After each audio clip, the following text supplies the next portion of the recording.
Do you know that you can work while you study in Sweden? Work for 40 hours a week, earn a minimum wage of 12.3 euros and the minimum of 2,000 euros a month. Sweden doesn't require English tests if you were taught in English. You can move with your family once you have an admission, your student visa, and your permanent resident permit. All you need to do is to apply for your family's permanent resident permit.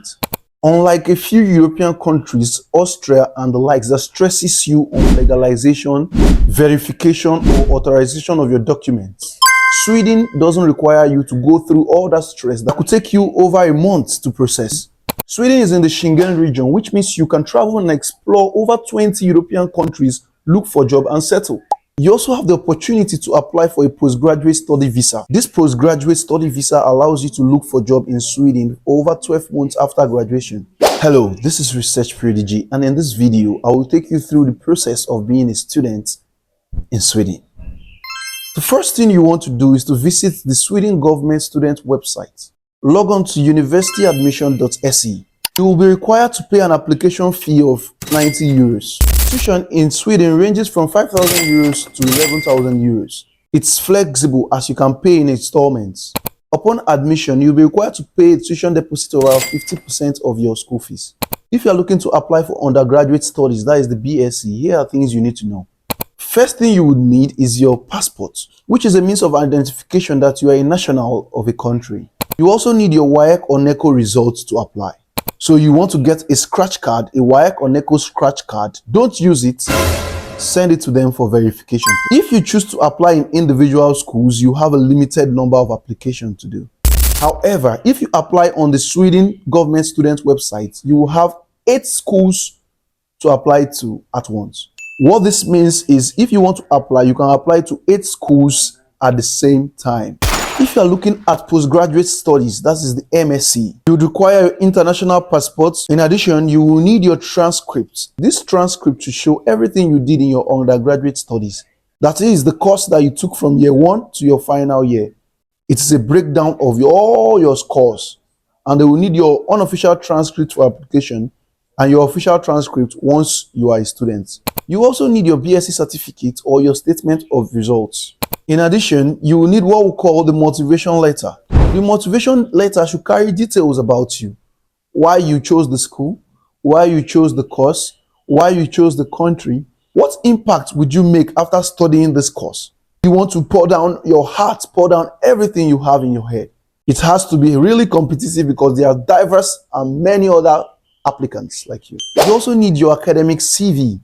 In this academic CV, there should be your personal information, like your email, your name, your LinkedIn profile. In addition, you need to show your research interest. What are you interested in? Are you interested in accounting? Are you interested in industrial chemistry? Are you interested in data science? And so on. Then you need to show your educational background. What school did you graduate from? What project did you do in school? That is your research experience. You need to add that too.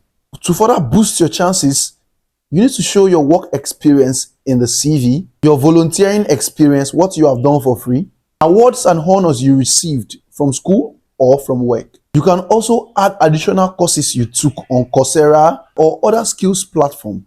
If you use the government website I've said earlier, you would have the opportunity to apply to 4 schools at once.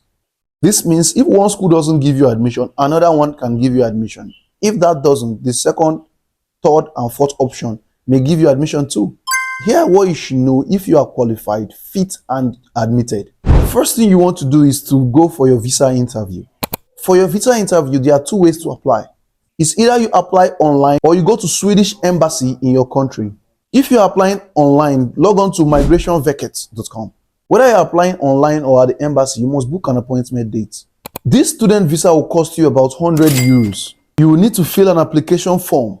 Documents that are needed to be attached to the application form are your international passport, as explained earlier, a letter of notification of admission. This letter should show that, okay, you have been given admission to study this course in this school at this time, whether summer or winter. You would also need to submit your transcripts. In addition, you need to submit your health insurance cover or the application for health insurance. They want to know in this health insurance cover that in case anything happens to you on transit, you can be able to take care of yourself using your insurance paid. It's very important to note that the proof of fund for Sweden ranges from 10,000 euros to 12,000 euros. So get ready financially before you apply. For the visa interview, expect questions like, why do you want to go to Sweden? Would you be coming back from Sweden? Do you have family ties that will make you come back from Sweden after studies? What will be your plan after studies? Why did you choose Sweden? Why did you choose the course you went to study? And are you financially capable to meet the obligation? You have to prepare very well because admission is not just the case. After the visa interview, you'll be notified whether you have been accepted or rejected. It will take about 5 months to process your visa. If you found this information helpful, do share this information with a lot of your friends and families. Don't forget to like and subscribe.